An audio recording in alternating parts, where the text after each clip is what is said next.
Hello, this is the Vitruvian Club.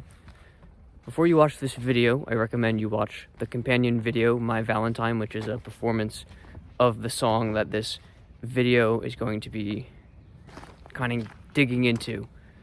So, if you haven't watched that, go watch that, and if you don't care, then okay. And forgive me, I'm climbing down a mountain right now, and it just started raining, but we'll make do with what we have. So, let's jump right in with the lyrics. Bitter in a sweet sort of way, fitter but not in perfect shape. I take this to be about human imperfections, and this is why I chose the Pride and Prejudice as the, I guess, companion piece to this song, because that is what that work is about, really. You know, Pride and Prejudice are these imperfections of Mr. Fitzwilliam Darcy and Miss Elizabeth Bennet, respectively, and it is these imperfections of their character that prevent them from opening up, engaging with other people in the way that they ought to. Next up we have, I'm leaving the door open for you, darling. Just know that all tomorrows lead from today. Now, without spoiling the novel, this of course also relates to the novel, where, you know, a hand is being lent out and someone overcomes their internal hindrance, and they're offering a hand to the other person to be in union with them. But it's on the other person to decide to join them. So I take this line to be about indecision, really, which is something that I've always struggled with, not just in relationships, but in literal decisions for life.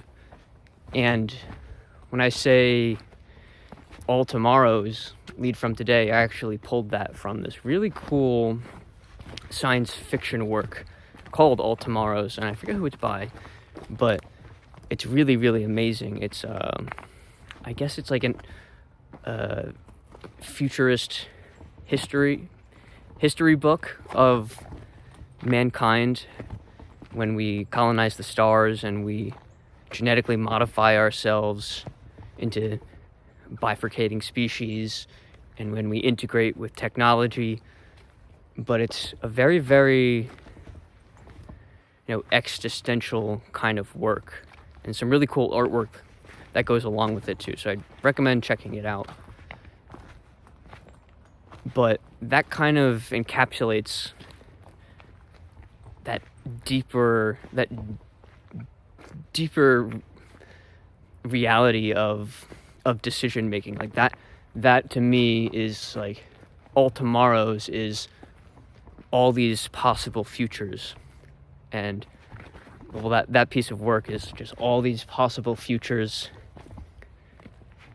far into the future. Like what are humans able to do with given what we have right now and what we're doing right now? And it definitely rattles your brain. And I think just having the responsibility to make decisions is something that rattles your brain in a similar way. And that's it for the first verse. And my Valentine, be mine, in a very passionate yodel, if you want to call it that.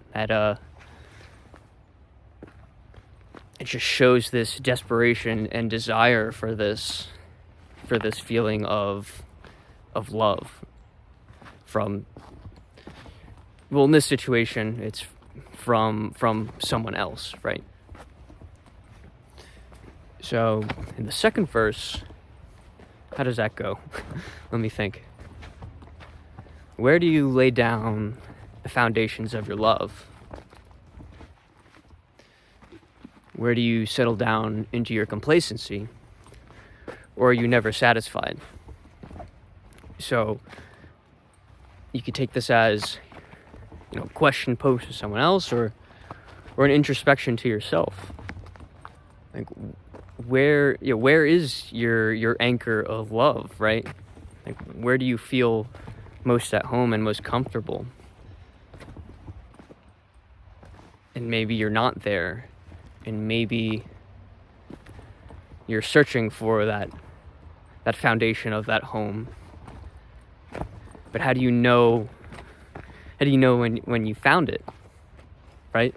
And that's, I think, something that everyone deals with at one point in their life. And if you find a foundation, at a later point in your life, you might come into question as to whether or not that is your foundation, or if it's going to get washed away in a mudslide.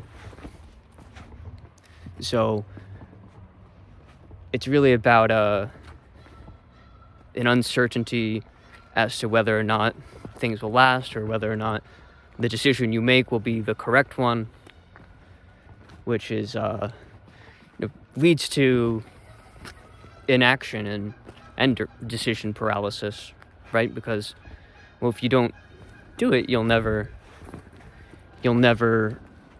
know if that was the right decision or the wrong decision, right? It's just a possibility. It's just one of the all tomorrows. And then, we have the chorus again. We already went over that. And then we have the bridge, which, for me, this is getting to the root of the problem. Where are our souls? Where is our hope? Lost, gone, and burned. Will they return? Oh, we will relearn.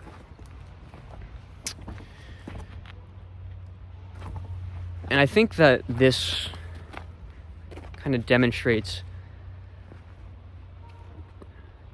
a deeper introspection as to what your desires really are. Well, why do you long to be loved? Why do you long to have a companion? And why are you uncomfortable with yourself? And in this situation, and in this song, it's a disconnect from the soul. Lost, gone, and burned. Will they return? Oh, we will relearn. And I think, at least in my experience and in other people's experience, in specifically the modern world, there is that disconnect from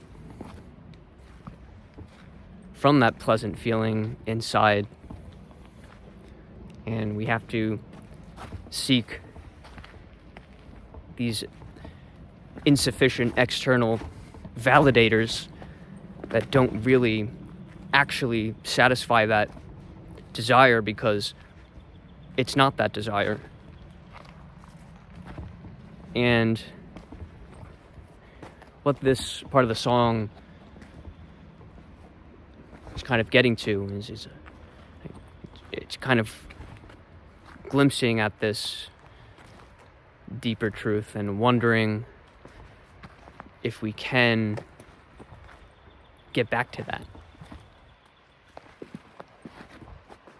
And you shall see, if you stick around for the next couple of weeks, that this is laying down the foundation for the rest of the album. And I'm very excited to dig into the rest of that.